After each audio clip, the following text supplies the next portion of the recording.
ہو کبھی درپیش جو کوئی مسئلہ، پوچھ لیں حاضر ہوں ہم ان کی بارگاہ۔ الحمدللہ رب العالمین والصلاة والسلام علی خاتم النبیین اما بعد فاعوذ باللہ من الشیطان الرجیم بسم اللہ الرحمن الرحیم الصلاة والسلام علیک یا رسول اللہ وعلی آلک واصحابک یا حبیب اللہ الصلاة والسلام علیک یا نبی اللہ وعلی آلک واصحابک یا نور اللہ۔ مدنی چینل کے ناظرین، پروگرام دارالافتاء اہل سنت میں آپ کو خوش آمدید کہتے ہیں، مرحبا کہتے ہیں۔ اللہ رب العالمین ہم سب کو دین اسلام کے احکامات سیکھ کر سمجھ کر ان پر عمل پیرا ہونے کی توفیق عطا فرمائے۔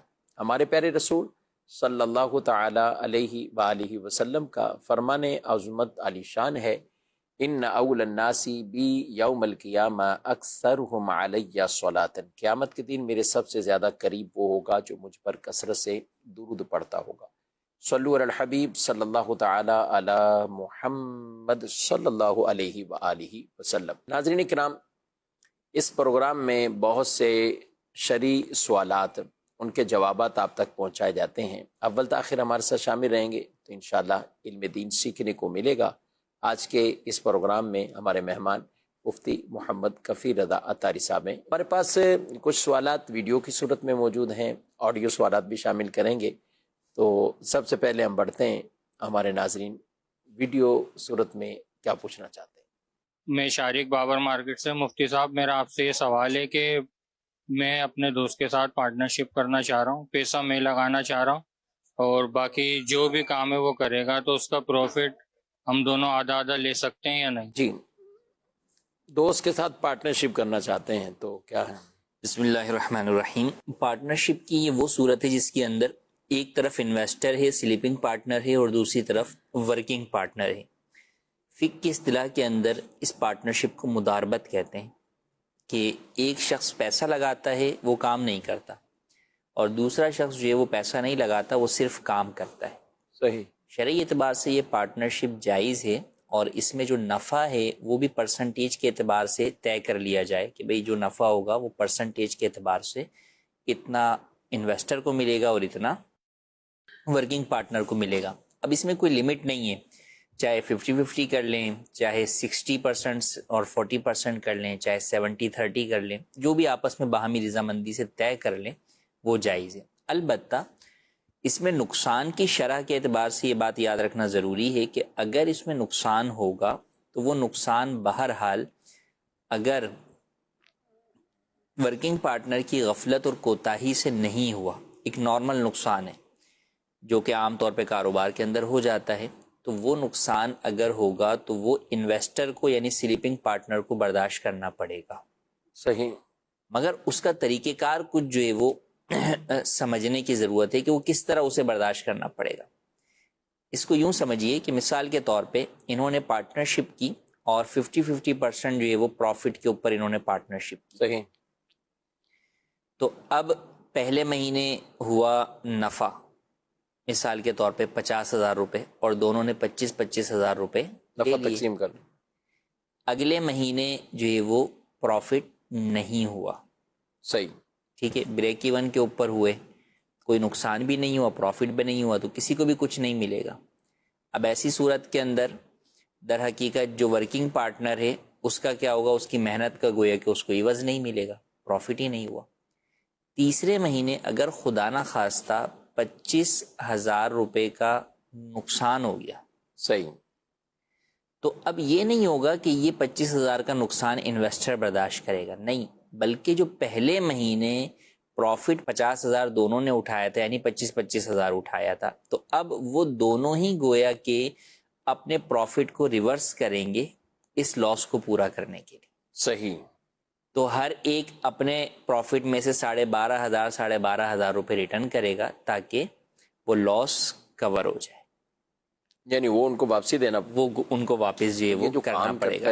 تو وہ تو کہے گا میں ایک تو میری محنت جاری اور اوپر سے میں اپنے ہاتھ سے دوں، پلے سے دوں، یہ تو سلیپنگ پارٹنر ہے، اس نے تو کام کرنا نہیں، اس کا پیسہ لگا ہوا ہے۔ تو اس کا پیسہ بھی تو دیکھیں لگا ہوا ہے نا، وہ سارا پیسہ جو ہے وہ اسی کی بنیاد کے اوپر لگا کر بیٹھا ہوا ہے۔ وہ کل کو بولے کہ یار میرا تو پیسہ تم نے اٹھا کے جو ہے وہ ڈبو دیا سارا، تو اس لیے چونکہ دونوں کا ہی ایک اعتبار سے جو ہے وہ اس کی محنت رسک پر ہے اور اس کا پیسہ رسک کے اوپر جو ہے وہ لگا ہوا ہے، تو اب دونوں کو ہی اس اعتبار سے جو ہے وہ نقصان کا پہلو ہے. لیکن اگر نقصان اتنا بڑھ گیا کہ وہ سرمائے کی طرف چلا گیا، جتنا پروفٹ اب تک ہوا تھا وہ تمام پروفٹ کو جو ہے وہ نقصان نے ختم کر دیا، یعنی اس سے اگلے مہینے آپ یوں سمجھیں کہ جو ہے وہ 50,000 کا جو ہے وہ لاس ہو گیا، تو اب ان کے پاس پچھلے مہینے کا جو پروفٹ پڑا ہوا تھا وہ تو 25,000 روپے میں سے پہلے یہ پچھلے مہینے 12,500 واپس کر چکے تھے. اب مزید اگر 50,000 کا نقصان ہو گیا اور دونوں نے 12,500 واپس کر دیے تو بھی نقصان پورا نہیں ہوگا، بلکہ 50,000 نقصان ہوا تو 25,000 تو کور ہو گیا، مزید 25,000 نقصان ابھی باقی ہے. اب یہ جو مزید 25,000 نقصان باقی ہے یہ انویسٹر برداشت کرے گا، وہ نقصان جو ہے وہ ورکنگ پارٹنر کے اوپر نہیں ڈلے گا. یعنی اس میں پیچھے اگر عرصہ 6 مہینے گزر گیا، سالوں گزر گئے، اصل یہ کہ یہ ڈیوریشن آف پارٹنرشپ پوری کی پوری دیکھی جائے گی. لیکن لوگ یہ سمجھتے ہیں کہ 1 مہینہ جناب یہ ہو گیا، یا بعض لوگ 3 مہینے پہ کلوزنگ کر لیتے ہیں یا 6 مہینے پہ کلوزنگ کر لیتے ہیں. تو کلوزنگ کرنے سے یہ پارٹنرشپ ختم نہیں ہوگی، یہ پارٹنرشپ ختم اسی صورت میں ہوگی کہ انویسٹر کو اس کا پیسہ جو ہے وہ آپ کیش کی صورت میں ریٹرن کر دیں اور آپ اپنا نفع لے کر الگ جو ہے وہ ہو جائیں، تو پھر یہ پارٹنرشپ ختم ہو جائے گی. اگر وہ پارٹنرشپ چل رہی ہے، وہ اگرچہ سالوں پر محیط ہو، 10 سال کے بعد جا کے پارٹنرشپ جو ہے وہ ختم کر رہے ہیں، تو اب پچھلے پورے 10 سال کا حساب دیکھا جائے گا. اللہ اکبر. کہ اس پورے 10 سال کے اندر کتنا نفع ہوا، کتنا نقصان ہوا، آج کہاں کھڑے ہوئے ہیں. تو سب سے پہلے کیا اصول، کاروبار کا سمپل سا اصول ہے کہ سب سے پہلے کیپٹل کو پورا کیا جاتا ہے. صحیح. تو لہٰذا ہر ایک نے جو بھی پروفٹ کمایا ہوا ہے وہ اس پروفٹ کو ریٹرن کر کے کیپٹل کو، سرمائے کو پورا کرے گا. سرمائے کے بعد جو بچے گا وہ پروفٹ پرسنٹیج کے اعتبار سے تقسیم ہوگا. اگر خدا نہ خواستہ کو انویسٹر کی اس کیپٹل اماؤنٹ کی بڑی اہمیت اور اس کے تحفظ بہت بالکل. کئی دفعہ لوگ یہ بات جو ہے وہ انویسٹر جو ہے وہ سوچتے ہیں کہ یار یہ کیا، اس کے اندر سامنے والے کے اوپر ہی ہمارا سارا پیسہ داؤ پہ لگا ہوا ہے اور یہ اگر کاروبار میں نقصان ہو جائے گا تو ہمارا ہوگا، اس کا کچھ بھی نہیں ہوگا، یہ تو جناب جو کپڑے جھاڑ کے اڑیائے گا. ایسے ہی ہوتا ہے، تو عملاً بھی یوں ہی ہوتا ہے. جی. لیکن وہی بات ہے کہ جب یہ پورا طریقہ کار آپ سامنے رکھیں گے تو اس میں بہرحال اس کو بھی اس بات کا خطرہ ہے کہ بھئی اگر میں نے آخری مہینے میں بھی جا کر کوئی ایسا لاس کیا تو میں نے اب تک جتنا پروفٹ اٹھایا ہوگا مجھے بہرحال وہ واپس کر کے کیپٹل کو پورا کرنا ہوگا. تو اس چیز کو پیش نظر رکھنا ضروری ہے. اور ایک اور چیز جو اس میں ضروری ہوتی ہے وہ یہ کہ یہ جو پارٹنرشپ ہوتی ہے، یہ ہو یا پارٹنرشپ جو دوسری ہوتی ہے جسے شرکت کہتے ہیں، جس میں دونوں طرف سے انویسٹ کیا جاتا ہے، یہ ہوتی جو ہے وہ کیش کے ذریعے سے. تو یہ نہیں، کئی دفعہ لوگ کیا کرتے ہیں کہ بھئی دکان پوری بنا کر اس میں سامان رکھ کر سامنے والے کو دے دی کہ بھئی تم اس کو چلاؤ، اب جو نفع ہوگا وہ اتنا پرسنٹیج لیں گے. یہ جائز نہیں ہے. اس کا طریقہ کار یہ ہوتا ہے کہ آپ سامنے والے کو کیش دیتے ہیں کہ بھئی یہ لیں، یہ 1 لاکھ یا 2 لاکھ یا 10 لاکھ روپے یہ لیں اور اس سے آپ فلاں کاروبار کریں. اب وہ اسی پیسوں سے دکان بھی کرائے پر لے گا، اس کا ایڈوانس بھی بھرے گا، اس کی رینوویشن بھی کرائے گا، اسی سے مال بھی خریدے گا، سارے کام وہ آپ کے اسی کیپٹل سے جو ہے وہ کرے گا. تو یہ طریقہ کار ہوتا ہے اور یہ کیش کے ذریعے سے ہی یہ پارٹنرشپ ہو سکتی ہے، سامان کے ذریعے سے نہیں ہو سکتی. تو اس چیز کو بھی پیش نظر رکھنا ضروری. بہت اہم بات آپ نے کی اس حوالے سے اور لوگوں کے ایک رہنمائی بھی ملی. اچھا، لوگ بعض اوقات یہ چاہے شراکت ہو یا یہ مداربت ہو تو وہ شروع سے ہی کر لیتے ہیں کہ نفع آدھا ہے نقصان بھی آدھا ہے. اب آپ نے جو بتایا کہ پچھلے 6 مہینے، سال، 2 سال، اس طور پر اگر یہ لوگ یہ شک نہ ڈالیں، لیکن یہ شک ڈالیں گے کہ جب نقصان ہوگا تو کیپٹل پورا کرنے کے لیے پچھلا نفع میں بھی لوٹاؤں گا، آپ کو بھی لوٹانا ہے. جی. تو اس میں وہ شرح کون سی رکھی جائے گی؟ مطلب جیسے نفع والی رکھی جائے گی یا کون سی نفع صورت؟ جی، نفع والی رکھی جائے گی کہ مثال کے طور پہ 50-50% جو ہے وہ دونوں کا جو ہے وہ تھا. تو ایسی صورت میں جب نقصان ہوا تو دونوں 50-50% اس کو ریٹرن کریں گے نا. صحیح. لیکن بعض اوقات ایسا ہوتا ہے کہ 60-40 ہو یا 70-30. تو ایسی صورت کے اندر وہ 70 جو ہے وہ ریٹرن کرے گا. صحیح ہے، یا 30 ہے تو 30 کرے. 30 جو ہے وہ ریٹرن کرے گا. تو جتنا وہ جو نفع اٹھا رہا ہے وہ اتنا نفع، کیونکہ اصل میں نفع جو ہے وہ اسی کیپٹل سے آ رہا ہے نا. صحیح. تو وہ اس کیپٹل کے اندر واپس جا کر اس کیپٹل کو جو ہے وہ پہلے فلفل کرے گا، مکمل جو ہے وہ کرے گا. تو جس نے جتنا اس میں سے لیا ہے وہ اتنا ہی جو ہے وہ اسی حساب سے اسے ریٹرن کرے گا. صحیح. جی مزید مسئلہ یہ پوچھنا ہے کہ امام صاحب جب یہ صدر صاحب کا اسلام پھیرے گا تو کیا مقتدی بھی اسلام پھیریں گے یا وہ نہیں پھیریں گے؟ جی، امام نے سجدہ صاحب کا سلام پھیرا، مقتدی امام نے جب سیدہ صاحب کا سلام پھیرا تو مقتدی جو ہے وہ امام کے ساتھ سلام نہیں پھیرے گا. اسی لیے کہا جاتا ہے کہ مقتدی پہلے سلام پہ نہ کھڑا ہو، خاص طور پہ وہ مقتدی جو کہ مسبوق مقتدی ہے. صحیح. ہم جو بات کر رہے ہیں کہ بھئی سلام نہیں پھیرے، وہ کون سا مقتدی نہیں پھیرے گا؟ مسبوق، جس کی 1 یا 2 رکعتیں فوت ہو گئیں. اگر تو وہ مقتدی ہے جو شروع نماز سے آخری نماز تک امام کے ساتھ ہے تو وہ بالکل سلام بھی پھیرے گا امام کے ساتھ اور پھر سجدہ صاحب کے اندر بھی جائے گا. لیکن جو مسبوق مقتدی ہے جس کی بھی 1 یا 2 رکعتیں باقی ہیں، جسے امام کے بعد کھڑے ہو کر پڑھنی ہیں، تو وہ سلام نہیں پھیرے گا اور پہلے سلام پر کھڑا بھی نہیں ہوگا. تو وہ انتظار کرتا ہے، جب امام دوسرے سلام کی طرف مڑتا ہے تو وہ کھڑا ہو جاتا ہے. اور اگر امام پہلے سلام کے بعد سجدہ صاحب میں چلا جاتا ہے تو یہ بھی امام کی پیروی کرتے ہوئے سجدہ صاحب میں چلا جائے گا. اور پھر جب امام سجدہ صاحب کے دونوں سجدے کر کے اٹھے گا اور پھر جب سلام پھیرے گا تو پھر یہ مقتدی جو ہے وہ کھڑا ہو کر اپنی بقیہ رکعات ادا کرے گا. جی مزید. مفتی صاحب، میں باور مارکیٹ لانڈی باور مارکیٹ سے دکان سے بات کر رہا ہوں. مفتی صاحب، میرا سوال یہ ہے کہ اگر وضو کے دوران کسی جگہ پانی نہ پہنچے تو میری نماز درست ہوگی یا نہیں ہوگی؟ وضو کے دوران کسی جگہ، تو مراد ان کی اعضائے وضو کے اعتبار سے ہی ہوگی، کیا کہتے ہیں؟ دیکھیں، اعضائے وضو کے ہر جگہ کے اوپر پانی پہنچنا، اور نہ صرف پہنچنا بلکہ 2 قطرے بہہ جانا، یہ ضروری ہے، جب ہی وضو مکمل ہوگا.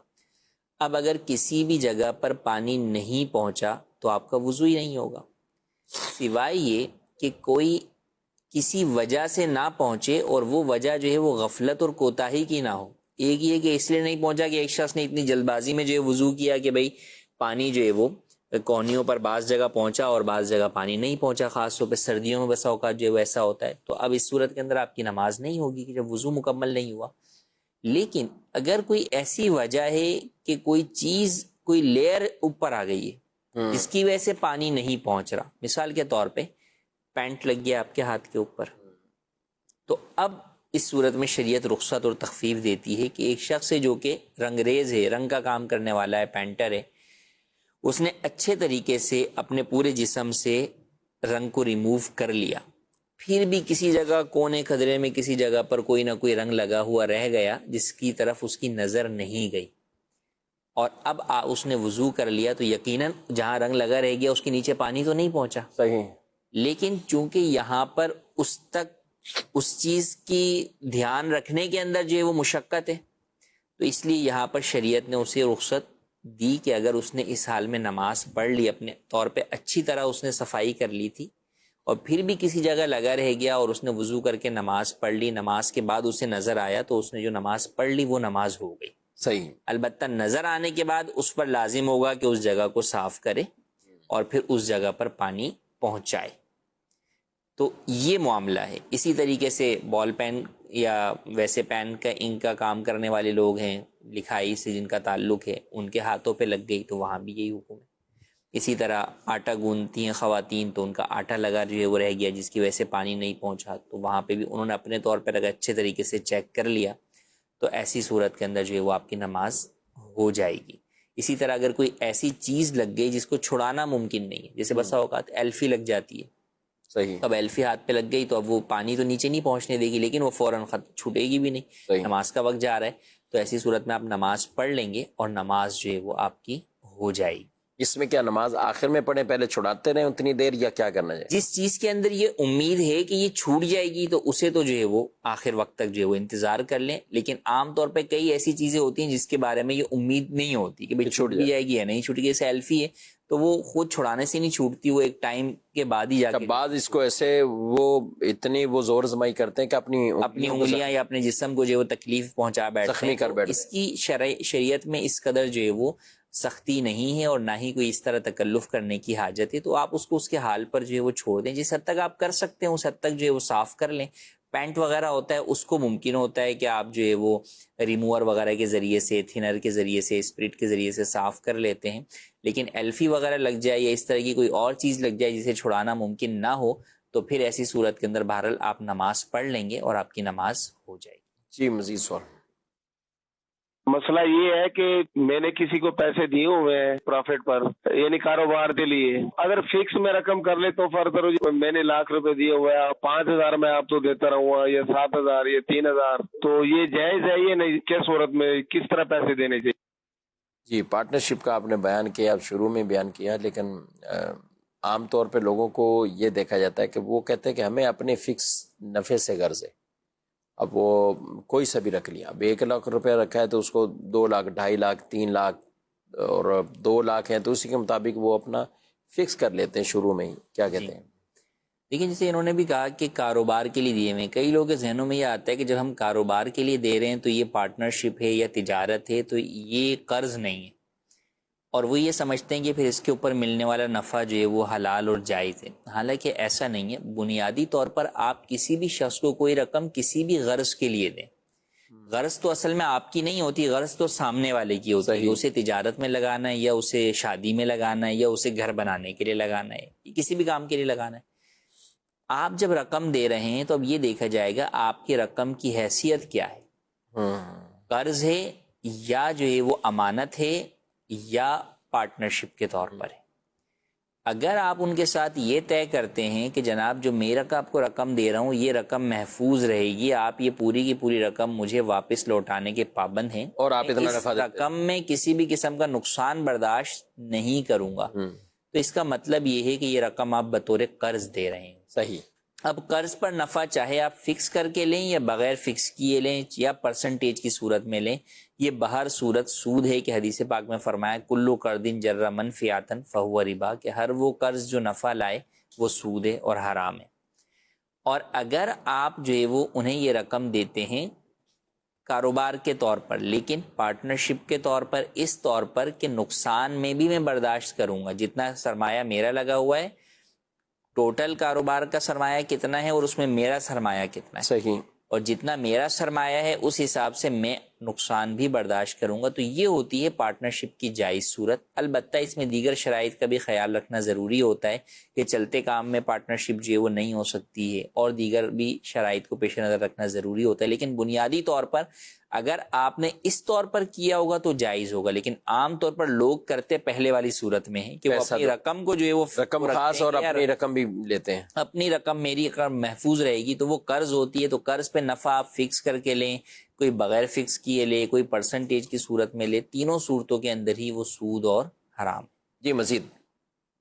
میں شفقت عادل باور مارکیٹ سے۔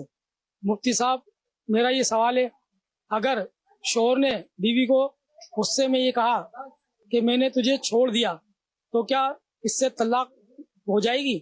جی طلاق کے لفظ سے تو طلاق لوگوں کو پتہ ہی ہے، چھوڑ دیا بول دیا، کیا کہ لیکن طلاق کے الفاظ جو ہے وہ 2-3 طرح کے الفاظ ہیں، یا بنیادی طور پر ہم بات کریں تو 2 طرح کے الفاظ ہیں۔ ایک وہ الفاظ ہیں کہ جن سے بغیر نیت بھی طلاق واقع ہو جاتی ہے، جو کہ صریح الفاظ طلاق کہلاتے ہیں، جن میں سب سے واضح تو طلاق دینا ہے، اسی طرح انگلش میں ڈائیورس دینا، صحیح، اسی طرح ہمارے اردو کے اندر چھوڑ دینا۔ تو یہ لفظ بھی جو ہے وہ طلاق کے معاملے کے اندر صریح ہے کہ اگر کوئی شخص اپنی بیوی کو کہتا ہے چھوڑنے کا تو یہ طلاق کے معاملے میں صریح ہے، تو چاہے غصے میں کہے یا بغیر غصے کے کہے، بہرحال ان الفاظ سے طلاق واقع ہو جائے گی۔ اسی طرح کچھ الفاظ ایسے ہیں جیسے تم مجھ پر حرام ہو، اگر کسی نے کہا تو یہ جو لفظ حرام ہے یہ بھی جو ہے وہ طلاق کے معنی کے اندر صریح ہے، اس سے بھی بغیر نیت کے طلاق واقع ہو جاتی ہے۔ البتہ بعض وہ الفاظ ہیں کہ جن کے جو صریح نہیں ہیں، کنایا کہلاتے ہیں، جیسے کسی نے اپنی بیوی کو کہا کہ میں نے تجھے آزاد کیا، تو یہ وہ لفظ ہے کہ اگر یہ لفظ کسی شخص نے جو ہے وہ غصے کی حالت میں کہا تو اگرچہ نیت نہ ہو تب بھی طلاق واقع ہو جائے گی۔ تو مختلف الفاظ طلاق ہیں اور ہر ایک کا حکم جدا ہے۔ بہرحال کسی نے کہا حرام ہو، یا جو ہے وہ کہا میں نے تمہیں چھوڑ دیا، یا طلاق کا لفظ یا ڈائیورس کا لفظ، کہا تو یہ وہ الفاظ ہیں جن سے بغیر نیت کے ہی طلاق واقع ہو جاتی ہے، چاہے غصے میں کہا ہو چاہے نارمل حالت میں کہا ہو۔ تو ان چیزوں کا، ان الفاظ کا خود فیصلہ نہیں کرنا چاہیے، یعنی دارالفتہ اہل سنت میں جی اس طرح جب بھی کوئی ہو، کبھی بھی اس طرح کا معاملہ واقع ہو تو اس کے لیے دارالفتہ اہل سنت جو ہے وہ رجوع کرنا چاہیے، کسی سنی مفتی صاحب سے بات رجوع کریں اور ان سے مکمل طور پہ شرعی رہنمائی حاصل کریں، فتویٰ لیں اور اس کے مطابق ہی آگے زندگی کا فیصلہ کریں۔ ماشاءاللہ۔ آپ اس سلسلے میں ناظرین کرام یہ نمبر ملاحظہ فرما رہے ہیں، اس نمبر پر آپ ڈائریکٹ کال کر کے آپ شرعی مسائل پوچھ سکتے ہیں، اور یہ 10 بجے سے لے کر 4 بجے تک اس دوران آپ اس پر رہنمائی حاصل کر سکتے ہیں۔ اور بہتر تو یہ ہے کہ اگر آپ کے شہر میں دارالفتہ اہل سنت باقاعدہ قائم ہے تو جن کا مسئلہ ہے فریقین میاں بیوی، کچھ اب جن کے سامنے بھی ہو تو وہ مل کر ہی دارالفتہ اہل سنت میں آ جائیں، تاکہ وہیں اس مسئلے کا باقاعدہ پراپر انہیں حل بھی بتایا جائے، یا تحریری فتویٰ لینا چاہیں تو تحریری فتویٰ بھی انہیں دیا جائے۔ جی مزید اپنے والدین کے لیے ایک کھانے پر ختم دیا جاتا ہے، کیا وہ کھانا کسی غریب کو کھلانا چاہیے یا خود بھی کھا سکتے ہیں؟ جی دیکھیے، کسی بھی بزرگ کے لیے یا اپنے والدین کے لیے، کسی بھی مرحوم کے لیے جو ہم ختم دلاتے ہیں، فاتحہ جو ہے وہ کرتے ہیں، تو وہ کھانا آپ غریب کو بھی کھلا سکتے ہیں اور خود بھی کھا سکتے ہیں، شرعاً اس میں کوئی حرج نہیں ہے۔ البتہ زیادہ ثواب اس میں ہے کہ آپ جو ہے وہ کسی اور کو کھلائیں، کہ وہ ثواب بھی آپ اپنے مرحوم کو، اپنے والدین کو ایصال جو ہے وہ کرتے ہیں۔ لیکن اگر آپ خود بھی کھا لیتے ہیں یا کچھ تقسیم کر دیتے ہیں، کچھ اس میں سے خود کھا لیتے ہیں، تو یہ بھی جائز ہے، شرعاً اس میں کوئی حرج نہیں۔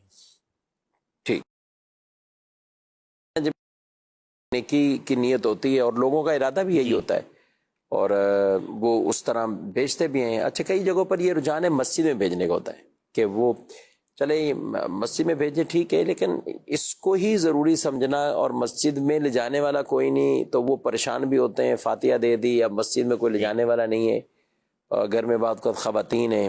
ہم شہر کراچی کی بات کریں تو یہاں عموماً جو بڑے علاقے ہیں تو وہاں ایسا کوئی رجحان نہیں ہے، لیکن یہاں بھی کئی ایسے علاقوں میں کہ یہ رجحان ہوتا ہے کہ مسجد میں بھیجنا ہوتا ہے، جمعرات مسجد میں بھیجنا ہے، 40واں ہے تو فلاں ہے، تو مسجد میں ہی بھیجنا ضروری ہے، یا کوئی پڑوس میں کوئی ادھر ادھر غریب رہتے ہو تو ان کو ہی دے دیں؟ بالکل کہیں بھی جو ہے وہ دے سکتے ہیں، آپ غریبوں کو دے سکتے ہیں، امام مؤذن کو بھی جو ہے وہ لوگ بھیجتے ہیں، تو اس میں بھی کوئی حرج نہیں ہے، لیکن ضروری نہیں ہے آپ جو ہے وہ، اچھا غریبوں کو بھی دینا ضروری نہیں ہے۔ اصل تو یہ کہ آپ اس میں اگر کسی اپنے رشتہ داروں میں بھی جو ہے وہ بھیجتے ہیں جو غریب نہیں ہیں، وہ آسودہ حال ہیں، متوسط طبقے سے ہیں، تو انہیں بھی بھیج سکتے ہیں۔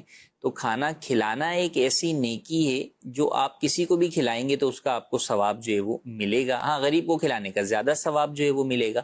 تو یوں ایسی صورت کے اندر جو ہے وہ آپ بالکل جو ہے وہ بھیج سکتے ہیں، اپنے آس پڑوس میں بھی بھیج سکتے ہیں، غریبوں میں بھی تقسیم کر سکتے ہیں، اور جو ہے وہ دیگر احباب کو بھی کھلا سکتے ہیں۔ جی مزید دارالفتہ اہل سنت میں مفتی صاحب سے سوال عرض ہے کہ عشاء کی نماز فرض الگ پڑھ رہا تھا اور دوسری رکعت میں بیٹھ گیا، اتحیات درود ابراہیم سب پڑھ لیا، اب وہ سجدہ سہو واجب ہو گیا تھا لیکن وہ سجدہ سہو بھی لاسٹ رکعت میں کرنا بھول گیا، تو کیا عشاء کی نماز ہو جائے گی یا دوبارہ پڑھنی پڑے گی؟ جواب عنایت فرما دے۔ جی، فرض کی دوسری رکعت میں صرف اتحیات پڑھنی، اگر کسی نے درود ابراہیمی پڑھ لیا تو ایسی صورت کے اندر سجدہ سہو لازم ہو جائے گا۔ پورا درود ابراہیمی نہیں پڑھا، کسی نے صرف اتنا بھی پڑھ لیا اللہم صلی علی محمد، تو بھی سجدہ سہو لازم ہو گیا۔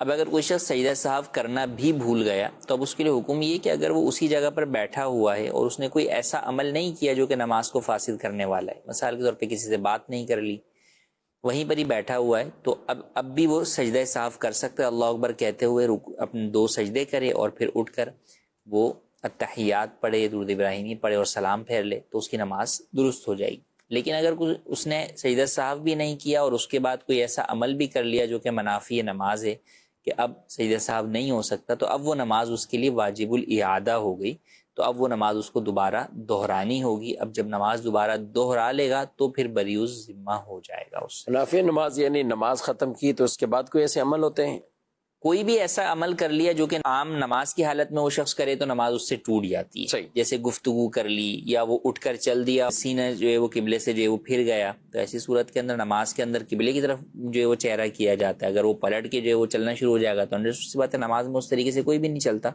تو نماز جو ہے وہ ٹوٹ جائے گی. گفتگو کر لی, کچھ کھا پی لیا, تو یوں جو ہے وہ نماز فاسد ہو جائے گی. تو نماز فاسد ہونے والا کوئی بھی عمل اگر اس نے کیا تو اب اس کا مطلب سجدہ صاحب وہ نہیں کر سکتا. اب نماز پوری کی پوری ہی دہرانا لازم ہوگی, یعنی وہ جو 4 رکعت اس نے پڑھی تھی وہ 4 رکعت واجب الاعادہ کی نیت سے دوبارہ پڑھے گا.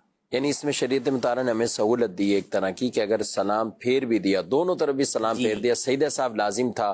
اب جیسے نارمل ہم بات کریں کہ فوراً تو بہت کم ہوگا کہ اٹھ کے کوئی کام کاج میں, ہو سکتا ہے گھروں میں خواتین تو کرتی ہیں ایسی فوراً کوئی کام, لیکن مسجد میں ہم بات کریں تو سلام پھر گیا.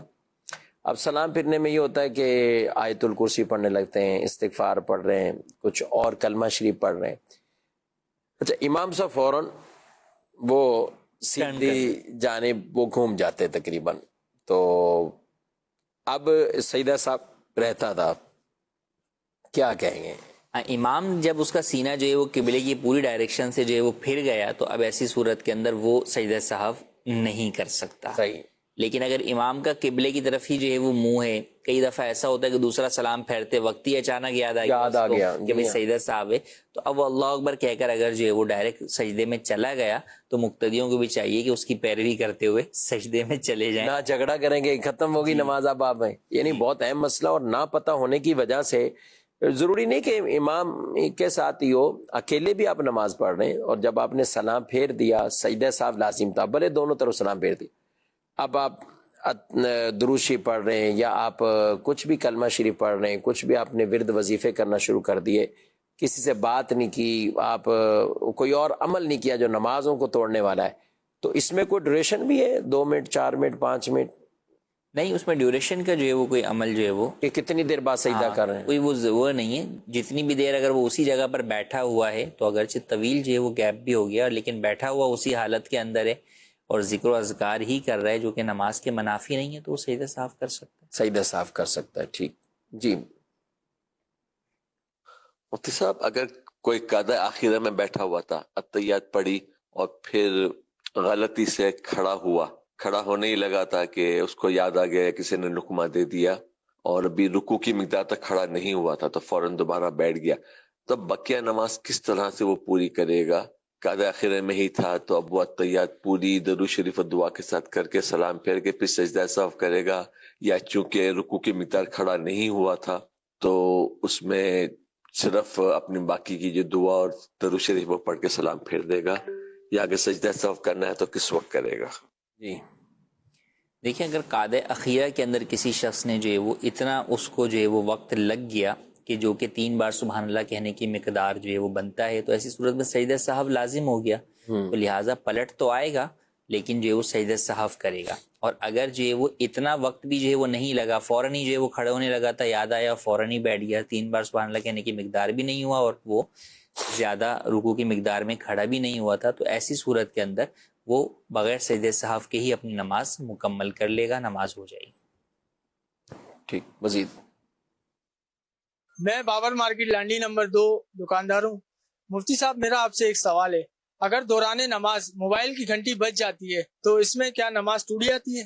موبائل بجنے سے نماز تو نہیں ٹوٹے گی, البتہ نماز پڑھنے سے پہلے چاہیے کہ موبائل کو آف کر دیں یا سائلنٹ کریں, اور نہ صرف موبائل بلکہ ہر وہ چیز جو نمازی کی نماز میں خلل کا باعث بننے والی ہو, خشوع و خضوع کو ختم کرنے والی ہو, اس کو بالکل جو ہے وہ اپنے سے نمازی کو دور کر دینا چاہیے, یا اس کا سدباب کرنا چاہیے کہ وہ چیز جو ہے وہ خشوع و خضوع میں خلل کا باعث نہ بنے. اب اگر نماز کے دوران بج گیا ہے موبائل, تو اگر کسی شخص کے لیے ممکن ہے کہ وہ عمل قلیل کے ذریعے سے, ایسے عمل کے ذریعے سے موبائل کو بند کر دے یا اس کی ٹون کو بند کر دے کہ دیکھنا والا اس کو نماز میں ہی تصور کرے, ایسا نہ ہو کہ وہ اس کو یہ سمجھے کہ یار یہ نماز میں نہیں ہے. جیسے باہر سے ہی جو ہے وہ ہاتھ لگا کر جو ہے وہ آپ نے اس کا کوئی بھی کی پیڈ کا بٹن جو ہے وہ دبا دیا, جس کی وجہ سے وہ آواز بند ہو گئی, تو اس طرح کر کے وہ اس کی آواز کو بند کیا جائے. خاص طور پہ مسجد کے اندر اس کی موبائل نہ صرف اس کی نماز بلکہ سارے نمازیوں کی نماز کے لیے جو ہے وہ خلل کا باعث بنتا ہے. اور اگر انفرادی طور پہ بھی نماز پڑھ رہا ہے تو بھی بہرحال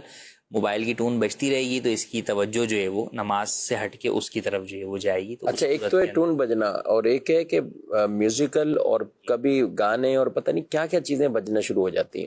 یہ اور زیادہ مطلب اور زیادہ گناہ بھی ہے کہ مسجد کے اندر جو ہے وہ موسیقی جو ہے وہ بجانا یا گانے جو ہے وہ بجانا، تو یا فضولیات والی بات کوئی کرنا یا کوئی کامیڈی والی بات اس میں جو ہے وہ چل رہی ہو تو وہ سارے نمازی ہو سکتا ہے. نماز میں کوئی ہنس بھی دے اس کی نماز بھی جو ہے وہ ٹوٹ جائے، وضو ٹوٹ جائے. تو اس اعتبار سے بھی جو ہے وہ خیال رکھنا ضروری ہے. بہرحال اولاً تو یہی کریں کہ اس کو آپ نماز میں عمل قلیل کے ذریعے سے بند کریں، اور بالفرض اگر جو ہے وہ ایسا کرنا ممکن نہ ہو اور اب وہ جو اس کی ٹون ہے وہ آپ کی یا دیگر نمازیوں کی نماز میں خلل کا باعث بن رہی ہے، تو اب اس کے لیے نماز توڑ دینا بھی جائز ہے کہ آپ جو ہے وہ نماز توڑ کر اس کو بند کریں اور پھر اس کے بعد دوبارہ جو ہے وہ اپنی نئے سرے سے نماز شروع کریں. جماعت کے اندر توڑنے کی بھی اجازت اس صورت اجازت ہے، کیونکہ در حقیقت وہاں پر جو نماز توڑنا ہے، ایک یہ ہے کہ اللہ پاک کی بارگاہ میں آپ نے کوئی عبادت یا عمل شروع کیا، اسے باطل کر رہے ہیں، اسے آپ توڑ رہے ہیں، تو اس سے تو منع کیا گیا قرآن کے اندر بھی لا تبطلوا اعمالکم. لیکن یہاں پر در حقیقت اس عمل کو جو توڑنا ہے وہ اس عمل کو صحیح معنوں میں ادا کرنے کے لیے توڑنا ہے. صحیح جس کو کہیں تکمیل کے لیے، خوبصورت اچھے طریقے سے مکمل کرنے کے لیے توڑنا ہے کہ بھئی ابھی اسی حالت میں اگر نماز پڑھتا رہوں گا تو نماز میں آدھی توجہ ادھر رہے گی، آدھی جو ہے وہ ادھر رہے گی، تو جو کما حقہ نماز کا حق ہے وہ بندہ ادا نہیں کر سکے گا. تو اس لیے حکم یہ ہے کہ ایسی صورت میں جب کہ وہ چیز اس قدر زیادہ تکلیف دے رہی ہے اور خلل کا باعث بن رہی ہے تو پھر نماز توڑنی پڑتی ہے، تو نماز بالکل توڑ کر اس کو جو ہے وہ بند کر دے. اور یہ خاص طور پر مسجد کے اندر جب کبھی ہو یا جماعت کے اندر پھر تو لازمی ہو جاتا ہے، کیونکہ پھر آپ کی اپنی نماز کا مسئلہ نہیں ہے، سارے نمازی جو ہے وہ ڈسٹرب ہو رہے ہوتے ہیں. تو ایسی صورت میں بالکل نماز توڑ کر آپ جو ہے وہ اپنا موبائل بند کریں اور اس کو جو ہے وہ آف کر کے یا سائلنٹ کر کے پھر ہی جو ہے وہ آپ نماز دوبارہ شروع کریں. اچھا، یہ تو ہوا کہ آپ نے اچھا مشورہ دیا توڑ دیں، بلکہ مسئلہ ہی بیان کیا. نہیں بند کیا اس نے اور وہ چلتا رہا اور نماز بھی ہو گئی. اب نمازیوں کو اس کے ساتھ کیا رویہ اختیار کرنا چاہیے؟ بعض اوقات دیکھیں جب بج جاتی بیل تو شرمندگی تو اس کو پہلے سے ہی ہو چکی، اس کو بھی احساس ہو گیا تھا کہ نماز میں مجھ سے رہ گیا، آیا ہوں جلدی میں. اچھا، مارکیٹ میں اور زیادہ ایسا ہوتا ہے، محلے کی مسجدوں میں ہوتے ہیں کہ لوگ عام طور پہ دیکھیں کہ موبائل لائے ہی نہیں، ابھی تو میں نے گھر پہ آ جانا ہے، تو وہ موبائل گھر پہ رکھ کے چلے جاتے ہیں. مارکیٹ میں یہ چیزیں سب اس کے پاس موجود ہے.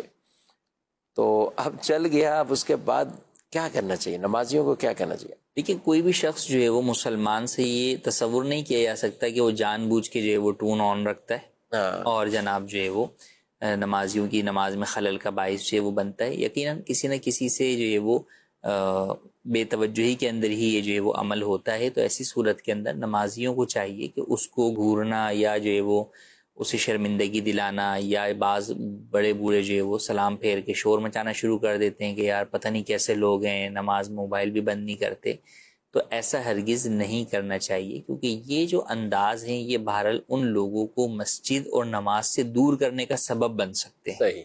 تو ایسا ہرگز نہیں کرنا چاہیے. اگر کسی سے کوئی غلطی ہو گئی ہے تو اس غلطی پر وہ خود ہی شرمندہ ہے. ایک ہے کہ کسی کو اس غلطی کا پتہ ہی نہیں ہے تو آپ چلیں آگے بڑھ کر اسے احساس دلا دیتے ہیں، وہ بھی اس انداز میں احساس دلائیں گے کہ اسے شرمندگی کا باعث نہ بنے. تو لوگ کہتے ہیں اس کو آج سبق سکھا دیں، کبھی اس کی بیل جو ہے نا وہ نماز میں آپ کھولیں گے. وہ یہ ہو سکتا ہے، لیکن یہ بھی ہو سکتا ہے کہ وہ آئندہ دوبارہ مسجد میں ہی نہ آئے کہ یار یہ نقصان ہے، لوگوں نے جو ہے وہ اس قدر مجھے برا بھلا کہا ہے، میں دوبارہ کس منہ سے مسجد کے اندر جو ہے وہ جاؤں گا. تو ایسا ہرگز نہیں کرنا چاہیے. تو بالکل ہمیں جو ہے وہ ایسے شخص کو جو ہے وہ اس پر طعن و تشنیع کرنا یا اس کی جانب جو ہے وہ گھور کر یا سب کا اس کی طرف مڑ کر دیکھنا، یہ جو ہے وہ مناسب نہیں ہے، اس سے بچنا چاہیے. اچھا، کچھ تو اور اس سے دو گنا اور بڑھ جاتے ہیں آگے نا. ایک تو اس کو دیکھنے سب کچھ، اور کئی ایسے ہوتے ہیں کہ امام صاحب کو بول دیا کہ آپ یہ ان کو سمجھائیں، آپ ان کو بتائیں. ارے بھائی، ابھی ایک چیز نماز میں ڈسٹرب ہو گیا جو ہونا تھا. اب آپ اس وقت پیچھے اور بھی صفیں اتنے لوگ جن کی رکعتیں رہیں وہ نمازیں پڑھ رہے ہیں، کچھ اور ہیں، کچھ آیت الکرسی پڑھ رہے ہیں یا اپنے ورد وظیفے کر رہے ہیں. آج ہی سمجھانا ہے کہ ہاں ٹھیک ہے یہ پوائنٹ اماموں کا بھی ذہن میں ہوتا ہے، اور جیسے آج ہم یا مدنی چینل پر سوال آیا تو ہم بات کر رہے ہیں، تو وہ خطبات میں اور دیگر مقام میں اب خاص غلطی ہوئی اسی پر ہی امام آج ہی تبصرہ شروع کر دیں، امام بھی شروع کر دے، تو یہ بھی رد عمل یہ بھی جو ہے وہ مناسب جو ہے وہ نہیں ہے، اس چیز کے اندر بھی لوگوں کو خیال کرنا چاہیے۔ بلکہ میں چاہوں گا امام صاحب اگر یہ مسئلہ ہمارا سن رہے ہیں تو کبھی وقتاً فوقتاً یہ مسئلہ بیان کر دیا کریں، جیسے آپ نے سنا کہ عمل قلیل کے ذریعے بند کر سکتے ہیں تو یہ کر دیں۔ نماز توڑنے کا بھی ہر ایک کو پتہ نہیں ہوتا، اس لیے بلکہ وہ ڈر رہے ہوتے ہیں کہ میری نماز ٹوٹے گی تو میں الٹا گناہگار ہو جاؤں گا، تو اس وجہ سے بھی۔ اور یہ ہم بات کر رہے ہیں اس بیل کی، ٹون کی، کہ جس کی وجہ سے پورے نمازی ڈسٹرب ہو رہے ہیں، خود یہ ڈسٹرب ہو رہے ہیں، ورنہ بعض اوقات ایسی ہوتی ہیں کہ نارمل آواز ایسی ہوتی اور کوئی موزیکل بھی نہیں ہے، تو اس کے لیے ہم کہہ بھی نہیں رہے کہ وہ ہر مرتبہ ہی ایسا ہی کرے کہ نماز کو توڑ دے۔ جس میں آواز بھی بہت زیادہ تیز ہے، لوگ بھی ڈسٹرب ہو رہے ہیں، تو ان میں یہ اہتمام بہرحال کرنا چاہیے۔ جی مزید مظفر آباد سے محمد بشیر قاری۔ مفتی صاحب کے بارگاہ میں میرا سوال ہے کہ فجر کی نماز سورج طلوع ہونے کے بعد ہم قضا پڑھیں گے یا ادا پڑھیں گے، اور سنت کے بارے میں کیا معاملہ ہوگا؟ جی سورج طلوع ہو گیا تو ایسی صورت میں نماز فجر تو قضا ہو گئی، اب فوراً پڑھ نہیں سکتے، بلکہ 20 منٹ تقریباً مکروہ وقت ہوتا ہے، اس کے گزرنے کے بعد آپ پڑھیں گے اور قضا کی نیت سے ہی پڑھیں گے۔